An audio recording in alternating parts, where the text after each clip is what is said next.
हाँ, तो दोस्तों अभी हम लोग प्रेजेंट टाइम में थर्ड यूनिट पे चल रहे हैं। और जो हमारी थर्ड यूनिट है वो नेटवर्क लेयर के ऊपर बेस्ड है, जिसमें हम लोग एड्रेसिंग को देख रहे हैं कि एड्रेसिंग क्या होती है। हम लोगों ने अभी स्टार्टिंग में देखा कि एड्रेसिंग हमारी दो टाइप की है। एक हमारी फिजिकल एड्रेसिंग है और एक हमारी लॉजिकल एड्रेसिंग है, जिसको हम आईपी एड्रेस भी कहते हैं। फिजिकल एड्रेस की बात करें तो यानी कि MAC address, media access control. ये मैक एड्रेस क्या होता है कि ये एक ऐसी आइडेंटिटी होती है जो पर्टिकुलर किसी भी हर डिवाइस के ऊपर मैन्युफैक्चरिंग के समय ही इंप्लीमेंट की जाती है। तो हर एक पर्टिकुलर डिवाइस का एक मैक एड्रेस होता है, जिसके थ्रू उस डिवाइस की पहचान की जाती है, अगर वो ऑफलाइन मोड में हो तब भी। लेकिन अगर हम वही बात करें लॉजिकल एड्रेसिंग की, यानी कि आईपी एड्रेसिंग की, तो IP addressing according to network change हो सकता है। जैसा कि अगर आज आप किसी ऑर्गेनाइजेशन में काम कर रहे हैं, तो वहां पे आप जो भी आईपी एड्रेस वहां के एडमिनिस्ट्रेटर द्वारा आपको प्रोवाइड किया गया है, आप उसका यूज करके अपने लैपटॉप को कनेक्ट करके इंटरनेट का यूज करते हैं। लेकिन अगर आपका ऑर्गेनाइजेशन अगर चेंज हो जाता है, तो उस केस में फिर आप जिस दूसरे ऑर्गेनाइजेशन में जाएंगे, वहां का नेटवर्क एडमिनिस्ट्रेटर आपको दूसरी आईपी प्रोवाइड करेगा, जिसका यूज करके आप इंटरनेट के साथ कनेक्ट होंगे। तो कंक्लूजन ये है कि जो हमारा मैक एड्रेस है, मैक एड्रेस हमारा चेंज नहीं होता है, लेकिन आईपी एड्रेस जिसको हम लॉजिकल एड्रेस कह रहे हैं, वो हमारा चेंज होता रहता है। अब दोस्तों, हम लोगों ने आईपी एड्रेसिंग जो हम देख रहे थे, अपनी लॉजिकल एड्रेसिंग को जो हम देख रहे थे, तो उसमें हम लोगों ने एक बात देखी कि पांच क्लासेस में हमारे आईपी एड्रेसेस को डिवाइड किया गया है, जिसमें से ए, बी और सी, यही तीन क्लासेस का यूज हम लोग करते हैं अपने प्राइवेट नेटवर्क को या पब्लिक नेटवर्क को कॉन्फ़िगर करने के लिए, इंस्टॉल करने के लिए। हम लोग यही क्या कहते हैं कि तीन क्लासेस का यूज करते हैं, जिसमें क्लास ए, क्लास बी और क्लास सी है। ठीक है। क्लास ए, क्लास बी और क्लास सी तीनों के बीच में जो डिफरेंस है, वो ऑक्टेट के रेंज का है। फर्स्ट ऑक्टेट की जो रेंज है, पहले की 1 से लेके 127 तक है, दूसरे की 128 से लेके 191 तक है, और तीसरे की 192 से लेके, सॉरी 191 से लेके आगे 254 तक आई थिंक है। तो ये जो तीन क्लास है, इन तीनों क्लासों में अगर आप देखें, तो इनका सबनेट मास्क, इनका कितने ऑक्टेट नेटवर्क के लिए होंगे, कितने ऑक्टेट होस्ट के लिए होंगे, ये सारी चीजें पहले ही डिफाइन, मतलब कि डिफाइन की गई है, जैसा कि मैंने आपको टेबल में बताया था। और इन पांचों का अगर आपको ये सारी चीजें याद है, तभी आप नीचे आईपी के मैंने जितने भी न्यूमेरिकल कराए थे, वो न्यूमेरिकल आप आसानी से कर सकते हैं। बहरहाल, आज जो हम स्टार्ट करेंगे, वो हम स्टार्ट करेंगे सबनेटिंग की। ठीक है ना, कि सबनेटिंग क्या है और सबनेटिंग का यूज हम क्यों करते हैं। ठीक है। तो आज हम सबनेटिंग के बारे में थोड़ा सा इंट्रोडक्शन देखेंगे कि सबनेटिंग एक्चुअल में है क्या और इसका यूज हम करते क्यों हैं। तो हमारा जो टॉपिक है वो है सबनेटिंग। तो सबसे पहला क्वेश्चन जो उठता है कि व्हाई वी यूज सबनेटिंग, यानी कि हम सबनेटिंग का यूज क्यों कर रहे हैं। ठीक है। तो इसका जो आंसर है, उसमें सबसे पहला है, जो अगर समझने वाली चीजें हैं, कि आईपी वर्जन 4 जो है वो लिमिटेड है। ठीक है। ये क्या है, हमारा लिमिटेड है। ऐसा नहीं है कि आप नंबर ऑफ जितने नोड चाहे उतने नोड आप उसमें ऐड कर सकते हैं। अगर बहुत ब्रॉड नेटवर्क है, तो वहां पे कहीं ना कहीं आईपी वर्जन 4 जो है वो फेल हो जाता है। ठीक है ना। तो इसका केवल दो सोल्यूशन है। ठीक है। इसका केवल दो सोल्यूशन है, उसके बारे में मैं अभी डिस्कस कर रहा हूं। लेकिन सबसे पहली आईपी वर्जन 4, ये अपने दिमाग में याद रखिए कि वो लिमिटेड है। जो प्राइवेट आईपी की जो रेंज है, ठीक है ना, वो क्या है।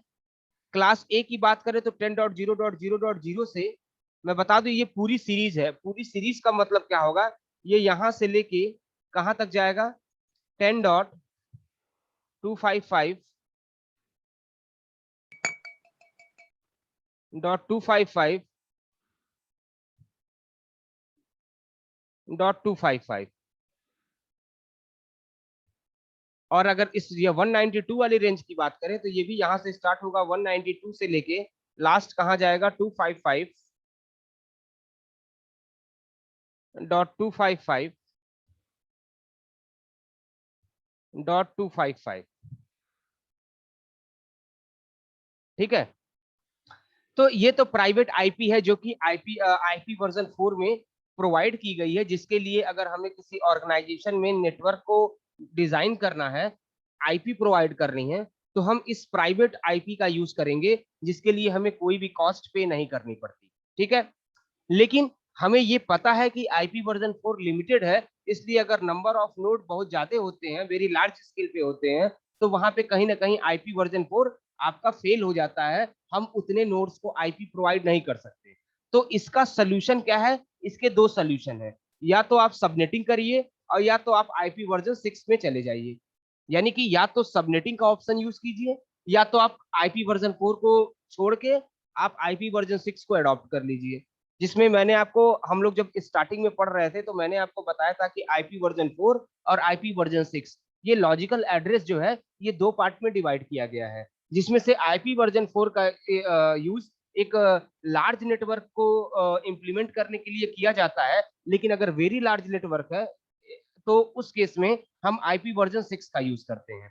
तो आप, अगर आपको नंबर ऑफ नोड्स बहुत ज्यादा है, तो आप सिंपली आईपी वर्जन 4 का, आईपी वर्जन 6 का यूज कर लीजिए। ठीक है ना, अगर नंबर ऑफ नोड बहुत ज्यादा है तो आप क्या यूज कर लीजिए? आईपी वर्जन 6 का। तो आईपी वर्जन 6 का यूज करने में कोई प्रॉब्लम नहीं है, लेकिन हाँ वो कॉस्टली है। ठीक है, आईपी वर्जन 4 के कंपैरिजन में आईपी वर्जन 6 जो है वो ज्यादा कॉस्टली है, और उसके कॉस्टली होने का रीजन क्या है कि उसमें number of, comparison to IP version 4, हम लोग नंबर ऑफ नोड ज्यादा असाइन कर सकते हैं आईपी वर्जन 6 की हेल्प से। यानी उसमें जो लॉजिकल एड्रेस है वो ज्यादा क्रिएट होता है कंपैरिजन टू आईपी वर्जन 4। ठीक है, तो या तो हम आईपी वर्जन 6 को अडॉप्ट कर लें, लेकिन उसके लिए हमें कॉस्ट पे करनी पड़ेगी।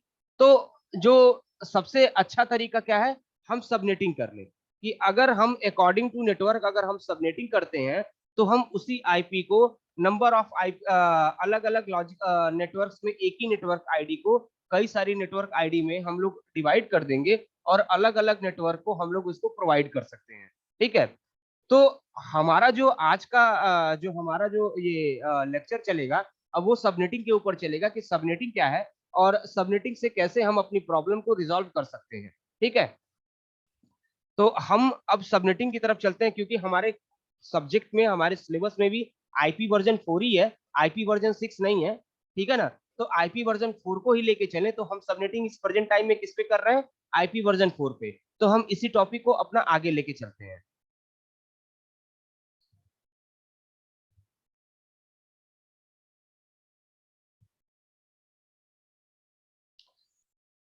चलिए, अब सबनेटिंग देखते हैं।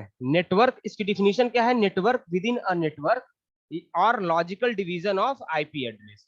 यानी हम लोग प्रोग्रामिंग में लूप पढ़ते हैं, तो नेटवर्क के अंदर नेटवर्क होता है। ठीक है ना, मतलब जिसके लूप के अंदर लूप हुआ, या फिर अ, जो भी, मतलब आप लोग समझ रहे हैं ना, उसको मतलब क्या है कि अंदर, मतलब एक के अंदर दूसरा, फिर वही कॉन्सेप्ट। यानी स्विच के अंदर स्विच लगाया हमने, या फिर यही सारी चीजें हैं। तो कहने का मतलब क्या है, इसी तरीके से अगर नेटवर्क के अंदर हम सब नेटवर्क डिजाइन कर रहे हैं। सब नेटवर्क का मतलब, जैसे कि कल मैंने आपको बताया था कि एक बड़ा लार्ज स्केल का ऑर्गेनाइजेशन है, और उसमें अलग अलग आपके कई सारे ऑफिसेज हैं, और हर ऑफिस का आप चाहते हैं कि नेटवर्क जो है वो इंडिविजुअल हो, यानी दूसरा जो है उस पर्टिकुलर दूसरे ऑफिस के वर्क को क्या कहते हैं, ऑब्जर्व न कर सके, या देख ना सके। तो उसके लिए हमें एक ही ऑर्गेनाइजेशन के अंदर अलग अलग नेटवर्क डिजाइन करना पड़ता है। तो अब या तो सारे नेटवर्क के लिए हम अलग अलग आईपी खरीदें, और या तो फिर हम क्या करें कि उसी एक आईपी को नंबर ऑफ आई नेटवर्क्स में डिवाइड कर दें, और अलग अलग सॉरी ऑफिसेस को प्रोवाइड कर दें, जिससे कि एक ही नेटवर्क के अंदर हम अलग अलग सब नेटवर्क को आसानी से डिजाइन कर सकते हैं। तो बहरहाल अगर सबनेटिंग आपसे पूछी जाए, तो आप कह सकते हैं कि सबनेटिंग क्या है, कि नेटवर्क के अंदर नेटवर्क, या फिर आईपी के लॉजिकल डिवीजन को हम सबनेटिंग कहते हैं। ठीक है, अब आपको यहाँ पे एक फिगर दिख रहा होगा। ठीक है, यहाँ पे मैंने ये एक राउटर लगाया है, ये एक राउटर लगाया है, ये आपका एक अलग नेटवर्क है, ये आपका एक अलग नेटवर्क है, ये आपका एक अलग नेटवर्क है, ये आपका एक अलग नेटवर्क है, और ये आपका एक अलग नेटवर्क है। ठीक है, अब ये जो राउटर टू राउटर कम्युनिकेशन हो रहा है, ठीक है, ये जो राउटर टू राउटर कम्युनिकेशन हो रहा है, ये इस कम्युनिकेशन का मतलब क्या है कि लैन मतलब कि ये इंटरनेट, इंटरनेट में क्या है, देखिए मैंने आपको पहले बताया है कि जब एक नेटवर्क के अंदर हम लोग कम्युनिकेशन करते हैं तो हमें स्विचेस या हब का यूज करके हम ये काम कर सकते हैं, लेकिन जब हमें किसी दूसरे नेटवर्क के साथ कम्युनिकेट करना होता है तो वहां पे हमें राउटर्स की जरूरत होती है, क्योंकि राउटर ही वो कैपेबल है कि वो एक दो अलग अलग नेटवर्कों के बीच में आपस में कम्युनिकेशन को एस्टेब्लिश कर सके। तो यहाँ पे सॉरी, तो यहाँ पे अगर हम बात करें तो देखिए ये आपका एक अलग नेटवर्क है, यहाँ पे ये आपका एक अलग नेटवर्क है, ये आपका एक अलग नेटवर्क है, ये आपका एक अलग नेटवर्क है, क्योंकि अब इस राउटर को एक चीज मैं और बता दूं, अगर आप लोग प्रैक्टिकल करते तो आप लोग को ज्यादा ये चीज समझ में आती कि ये जो ये पार्ट लिखा हुआ है ना, जैसे मान लीजिए हमने ये वाले नेटवर्क को, ये जो नेटवर्क है, हमने इस नेटवर्क को ये वाली आईपी प्रोवाइड की, ठीक है। अब ये वाली जो आईपी प्रोवाइड की, तो मान लीजिए इसको हमने 2 दिया है, तो इसको हम अगले वाले को हम 0.3 दे देंगे और इसको हम 0.4 दे देंगे, ठीक है ना।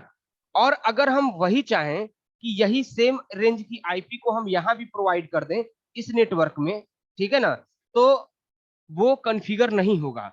कॉन्फ़िगर क्यों नहीं होगा? क्योंकि एक ही राउटर के सारे पोर्ट पे सेम नेटवर्क आईडी नहीं दे सकते, ये याद रखिएगा। अगर इस पोर्ट को हमने कोई अलग नेटवर्क आईडी दी है तो हम इसको और इसको इसको तो छोड़ दीजिए, इसको हमें अलग नेटवर्क आईडी देनी पड़ेगी, ठीक है ना। जैसे कि देखिए यहाँ मैंने क्रॉस इसीलिए किया है क्योंकि यहाँ पे हमने 192.20.10.2 दिया है और यहाँ पे 192.20.10.15 दिया हुआ है, ठीक है ना, इस नेटवर्क में।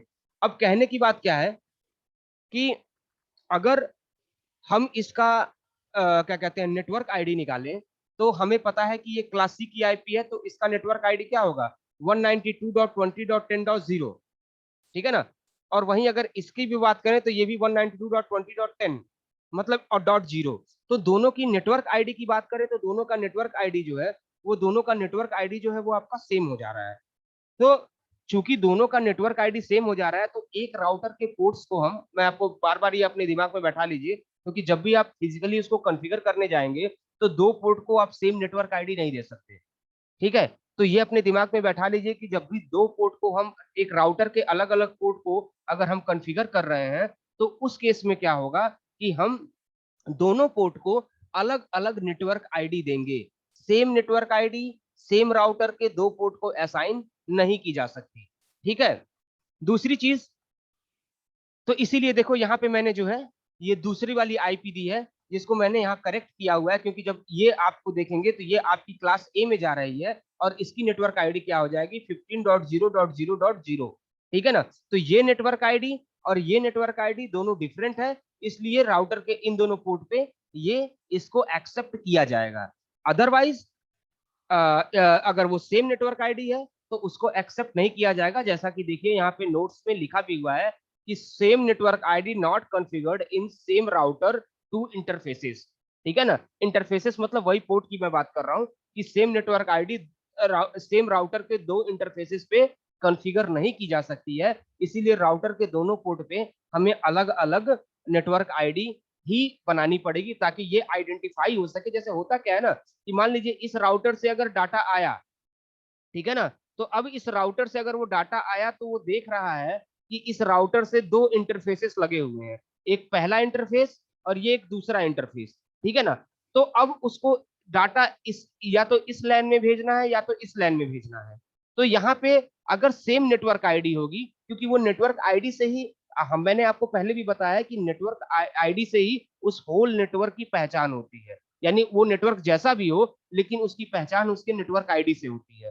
तो सोचिए अगर यहाँ पे भी सेम नेटवर्क आईडी होगा और यहाँ पे भी सेम नेटवर्क आईडी होगा तो ये यहाँ पे कंफ्यूज हो जाएगा कि वो इसमें जाए कि इसमें जाए, ठीक है ना। तो ये कंफ्यूजन ना क्रिएट हो, क्योंकि अगर दोनों इंटरफेस की नेटवर्क आईडी सेम होगी तो ये प्रॉब्लम, ये प्रॉब्लम क्रिएट होगी। तो इस प्रॉब्लम से बचने के लिए हम लोगों ने क्या किया कि ये राउटर के दोनों इंटरफेस को different different network ID provide की ताकि यहाँ पे कोई कंफ्यूजन ना हो कि उसको किस लैन के अंदर जाना है, ठीक है। दूसरी चीज आपको मैं बता दूं एक और जो हमें एक चीज मैं आपको और क्लियर कर दूं कि देखिए होता क्या है कि सपोज कीजिए कि ये आपका एक राउटर है, मेन राउटर, जो आईएसपी के थ्रू कनेक्टेड है, ठीक है ना। तो अगर आपने सबनेटिंग नहीं की है तो सिंगल इसी राउटर से आपका लैन जो है स्विच लगेगा और वो स्विच से सारे लैन कॉन्फ़िगर किए जाएंगे, ठीक है, याद रखिएगा। लेकिन सपोज कीजिए कि आपने सबनेटिंग की है, तो होगा क्या कि इस मेन राउटर से हम एक अपना राउटर भी लगाएंगे और इस राउटर से जो है फिर हम स्विच लगा के और अलग अलग नेटवर्क बनाएंगे जिससे हम जिसके थ्रू हम सबनेटिंग करेंगे। अब कहने का मतलब क्या है कि आईएसपी के लिए, बात समझिएगा, आईएसपी के लिए जो है, एक सेकेंड, आईएसपी के लिए तो ये होल नेटवर्क जो है ये एक सिंगल नेटवर्क होगा आईएसपी के लिए, क्योंकि इसी राउटर के थ्रू वो सारे उस ऑर्गेनाइजेशन को डाटा प्रोवाइड कर रहा है। लेकिन इस राउटर के लिए हर नेटवर्क अलग अलग होगा, ठीक है ना। ये राउटर सबनेटिंग में यूज हो रहा है और ये राउटर जो है वो सिंगल नेटवर्क के रूप में यूज हो रहा है, जिससे ये पता चलता है कि इसी नेटवर्क के अंदर आपकी सबनेटिंग की गई है। दूसरा, अगर आपको आईपी प्रोवाइड हो और आपसे पूछा जाए कि भाई सबनेटिंग, कोई आईपी दे दी जाए और आपसे पूछा जाए कि पता करिए कि इसमें सबनेटिंग हुई है कि नहीं हुई है, तो उसको कैसे फाइंड करेंगे, ठीक है। बात समझिएगा कि अगर आपको आईपी दी हुई है, ये सपोज कीजिए कि ये आईपी दी हुई है, ठीक है ना। तो अब आपको कैसे पता चलेगा कि इस आईपी के अंदर सबनेटिंग हुई है कि नहीं हुई है, ठीक है ना। तो इसको आइडेंटिफाई करने का जो तरीका है वो इससे किया जाता है, ये जो /8 लिखा हुआ है, ठीक है ना, ये /8 हर क्लास के नेटवर्क आईडी को डिनोट करता है कि एक नेटवर्क आईडी में कितने बिट हैं, सॉरी, एक नेटवर्क ऑक्टेट में कितने बिट हैं। जैसे कि हमें पता है कि, अरे यार, क्लास ए में जो है एक ऑक्टेट नेटवर्क के लिए होता है, सॉरी, क्लास ए में एक ऑक्टेट नेटवर्क के लिए होता है और बाकी जो 3 है वो होस्ट के लिए होते हैं। ये हमें पहले से पता है, ठीक है ना। तो अब देखिए, एक ऑक्टेट नेटवर्क के लिए है तो इसका मतलब इसमें नंबर ऑफ बिट कितनी हुई, 8 हुई कि नहीं हुई। तो अब ये जो 8 ऑक्टेट है, तो 8 ऑक्टेट, सॉरी, 8 बिट्स हैं, तो देखिए /8 किया गया है, यानी क्लास ए है, क्लास ए में एक नेटवर्क आईडी है और सॉरी एक नेटवर्क ऑक्टेट है, तो उसकी टोटल नंबर ऑफ बिट 8 है, इसीलिए यहाँ पे /8 किया गया है। और इस /8 को हम कहते हैं सबनेट मास्क और CIRD वैल्यू, जिसका नाम है classless interdomain routing, CIRD value. और इसी CIRD वैल्यू का यूज करके हम ये आइडेंटिफाई करते हैं कि पर्टिकुलर किसी आईपी में सबनेटिंग हुई है कि नहीं हुई है, और वो कैसे, वो मैं आपको बताता हूँ। तो ये समझिए कि अगर क्लास ए है तो यहाँ पे /8 है, क्योंकि एक नेटवर्क ऑक्टेट जो है क्लास ए में होता है, इसलिए उसमें नंबर ऑफ बिट 8 है। अगर यही क्लास बी होता तो उसका जो ऑब्लिक होता वो कितना होता, उसका ऑब्लिक होता आपका 16। क्यों? क्योंकि क्लास बी में दो नेटवर्क होते हैं, दो ऑक्टेट नेटवर्क के लिए यूज होते हैं और दो होस्ट के लिए यूज होते हैं। अगर वहीं ये क्लास सी होता तो हमें पता है कि क्लास सी में 3 ऑक्टेट नेटवर्क के लिए यूज होते हैं और एक ऑक्टेट आपका होस्ट के लिए यूज होता है, तो इसीलिए यहाँ पे स्लैश क्या होगा, 24, ठीक है ना। अब अगर कोई आईपी दी हुई है और उसके बगल में ये स्लैश लगा हुआ है, जैसे समझिए अगर यहाँ ये इस तरीके से लिखा हुआ है कि 10.0.0.0/10, तो मतलब क्या है, जैसे ही यहाँ पे 8 की जगह पे कुछ और लिखा है, CIRD वैल्यू जो है वो 8 की जगह पे कुछ और लिखा हुआ है, जैसे कि 10, 5, 4, 3, 2 कुछ भी लिखा हुआ है, तो आप ये समझ सकते हैं कि पर्टिकुलर इस आईपी में सबनेटिंग हुई है। क्यों? क्योंकि अगर सबनेटिंग नहीं हुई होगी तो ये, अगर आईपी, सब महान हो,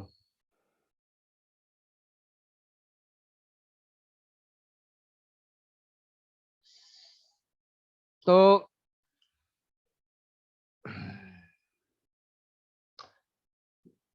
थोड़ा सा मेरा एक चलो ठीक है। तो CIRD वैल्यू जो है वो ये बताती है कि आपके पर्टिकुलर जो भी आईपी दी हुई है उसमें सबनेटिंग हुई है कि नहीं हुई है। क्योंकि ये याद रखिए कि अगर कोई भी आईपी दी हुई है तो उसके नेट ऑब्लिक में जो ये नंबर लिखा हुआ है, ठीक है ना, ये नंबर उसके नेटवर्क ऑक्टेट को डिफाइन करता है, जो कि फिक्स होता है। क्लास ए में 8 बिट होता है नेटवर्क के लिए, क्लास बी में 16 बिट होता है और क्लास सी में 24 बिट होता है।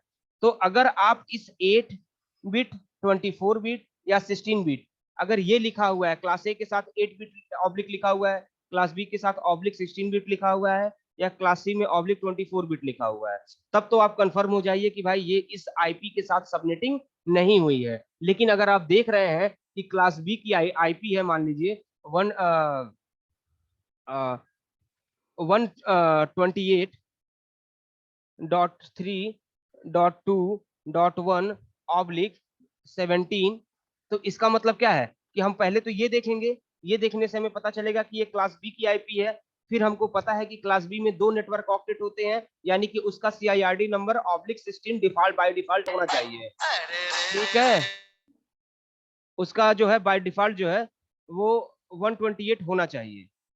तो ये जो 128 है, तो अगर उसका बाय डिफॉल्ट, जैसे कि ये क्लास बी की आईपी है, तो क्लास बी की आईपी में ये आपका 128 होना चाहिए। सॉरी, क्लास अगर ये क्लास बी की आईपी है, जैसा कि इसके रेंज को देख के लग रहा है कि ये 128 है, तो 128 यानी कि क्लास बी है, तो क्लास बी का बाय डिफॉल्ट CIRD नंबर कितना होना चाहिए? 16 होना चाहिए। लेकिन यहाँ पे क्या लिखा हुआ है? 17। तो इस CIRD वैल्यू को देख के आप आसानी से समझ सकते हैं कि इसमें मतलब कि पर्टिकुलर जो आपका ये सॉरी,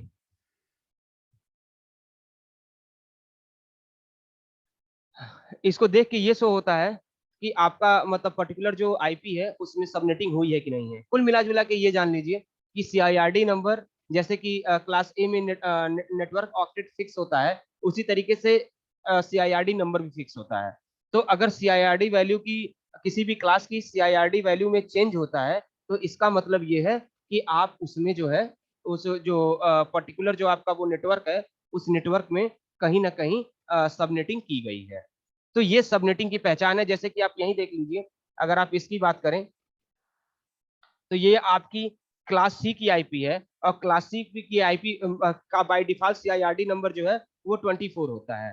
ठीक है ना। लेकिन अगर यहाँ पे 24 की जगह पे 28 लिखा हो, तो इसका मतलब आप आंख बंद करके समझ लीजिए कि यहाँ पे सबनेटिंग हुई है। उसी तरीके से ये देख लीजिए, ये क्लास बी है, इसका बाय डिफॉल्ट CIRD नंबर 16 लिखा हुआ है। लेकिन अगर ये 16 की जगह 18 हो जाए, तो इसका मतलब क्या है कि इस पर्टिकुलर आईपी में सबनेटिंग हुई है। ठीक है ना। तो ये CIRD वैल्यू सबसे बेस्ट तरीका है ये आइडेंटिफाई करने का कि पर्टिकुलर जो आईपी है उसमें सबनेटिंग हुई है कि नहीं हुई है। अब हम आगे अपने नेक्स्ट लेक्चर में ये देखेंगे कि सबनेटिंग कैसे की जा रही है, और कैसे ये CIRD नंबर अगर 8 फिक्स है तो 8 से इसकी वैल्यू बढ़ जा रही है, या 16 है या 24 है तो इसकी वैल्यू कैसे चेंज हो जा रही है। तो हम ये कह पा रहे हैं कि इसमें सबनेटिंग हुई है कि नहीं हुई है। ठीक है। तो होप सो आप लोग को आज का लेक्चर समझ में आया होगा। Thank you.